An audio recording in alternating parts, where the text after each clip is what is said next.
পুতুলের মধ্যে 101টা সুই ঢুকাইছে। এই সুই ঢুকিয়ে বাড়ির উঠানে ফেলে রেখেছে, ছোট্ট বাচ্চা পেয়েছে। পুতুল মনে করে বাড়ির কাছে নিয়ে গেছে, গোটা এলাকা তোলপাড়। 101টা সুই বিচ্ছে এর ভিতরে, 101টা। কি মারাত্মক কথা! আল্লাহ বাঁচাইছে, হয়তো বা শুরুতে ধরা পড়ে গেছে। এটা যদি জায়গা মতো সে গেঁথে দিতে পারতো, আর যদি কন্টিনিউয়াস এরকম থেকে যেত।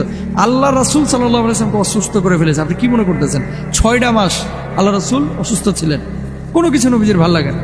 এই ধরনের পাপগুলো যারা করে, এই যে ব্ল্যাক ম্যাজিক, আপনি জানেন যে মানুষকে গুলি করে হত্যার চাইতেও এটা কষ্ট দেয় বেশি। কারণ ডাক্তার রোগ ধরতে পারে না, মাথা ঝিমঝিম করে, শরীরে অস্বস্তি, ঘুম হয় না, খাবার ভাল লাগে না, বাচ্চা কাচ্চা ভাল লাগে না, বিয়ে শাদী ভাল লাগে না, সন্তান ভাল।